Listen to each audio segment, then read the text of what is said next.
일본 사람들이 농지를 많이 수탈해 갔다거나 그런 게 아니라 김포 분들이 어쨌든 다 땅 주인으로 가지고 계셨었나요? 아마 이제 왜 그 홍두평을 제외하고는 밖에는 그 당시에는 그 경지 정리가 안 돼 있어요.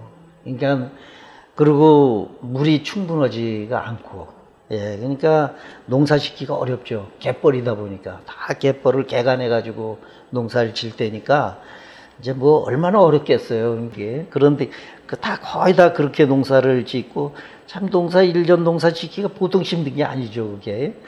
그렇게 농사 지었는데 제가 어릴 때는 홍두평만큼은 그렇지 않았어요. 홍두평은 지금 그 일정 안에 제가 뭐 정확한 면적은 모르는데 한 500헥타 정도 이렇게 면적이 된다고 그렇게 얘기를 들었어요.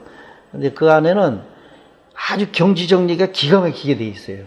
그리고 단위가 600평 단위로다가 딱 끊어져 가지고 그 가는 곳마다 농로가 있고 수로가 있고 또 큰 길도 있고 그래가지고 우마차들이 다 다니게끔 이렇게 해놔가지고. 홍두평이 다른 지역하고 다르게 그렇게 딱 그렇게 구획이 정리가 잘 됐던 이유는 일부러 계획을 해서 이렇게 개발한 그렇죠. 건가요? 예, 예.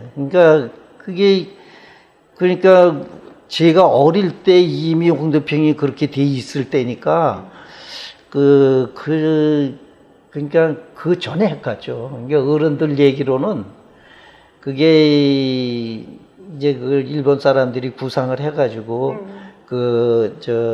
이제 제방을 막아가지고 그걸 농지를 만들려고 이제 아마 그렇게 구상을 해가지고 뭐 거기에 다 이제 우리나라 사람 동원을 해가지고 했겠죠. 네, 김포군청 이전에 대해서 가장 크게 기억하시는 부분이 어떤 게 있으세요? 그렇죠.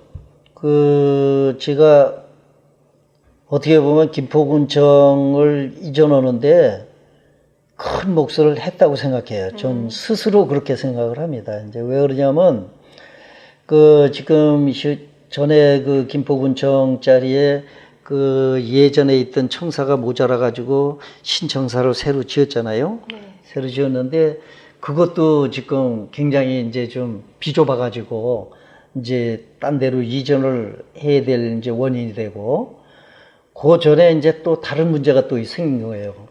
경찰서가 굉장히 오래됐어요, 그 진지가. 그래서, 그리고 경찰서도 이제 기구가 커지고 그러다 보니까 경찰서도 비좁고, 그러다 보니까 경찰서를 딴 데로 또 이전해야 되는 문제도 또 생긴 거예요. 그러다 보니까 이제 우리 군청도 딴 데로 이전을 해야 되고, 경찰서도 딴 데로 이전을 해야 되는 그런 이제 시대가 된 거예요. 선생님께서 이제 1995년에 사후 택지 개발 사업 계획 발표가 있었어요. 그 당시에 선생님께서는 어떤 일을 하고 계셨어요?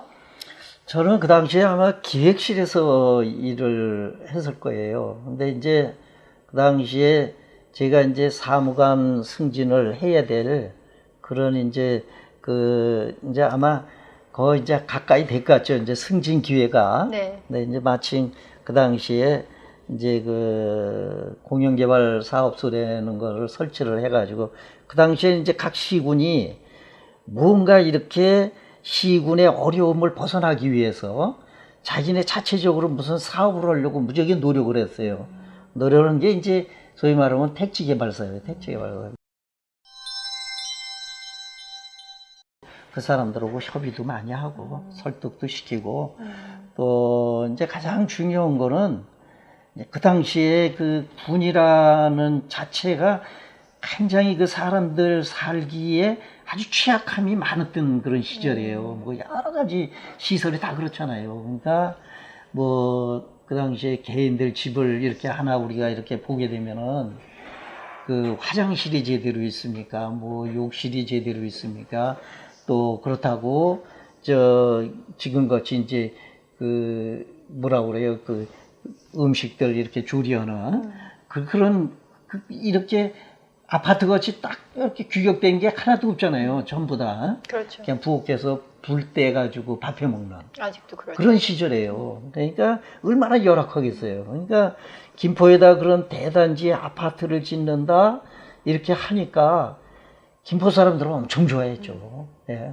그리고 이제 거기 농지를 가진 분들도 처음에는 이제 항의하죠. 이제 보상을 왜 요거밖에 안 주냐.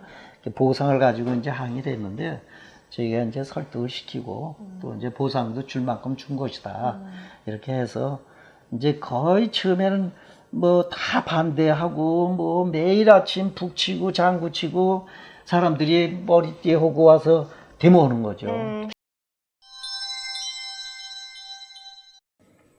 그러면은 주로 이제 여기에 사우동은 30% 정도만 현지 분들이 남으셨다 그러는데 어떤 분들이 남으셨어요? 그거는 이제 기존에 이제 그 농사 지으시는 분들 있잖아요. 보상받는 분들. 이제 그분들이 나는 아파트를 사고 싶다. 이렇게 하면 그 사람들한테 우선권을 줬어요.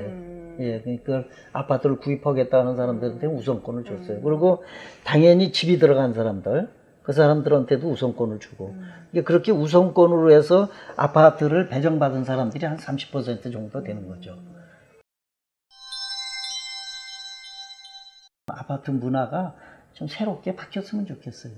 단독주택 개념에 이런 서로 이웃은 내 우층엔 누가 살고 아래층엔 누가 살고 내 옆층엔 누가 살고 뭐 이런 거를 서로 좀 생각하고 아 우층에 있는 사람이 무슨 어려움이 있다 아래층에 있는 사람이 무슨 어려움이 있다 이런 것도 좀 생각해 가면서 살아갈 수 있는 그런 분위기가 됐으면 좋겠어요.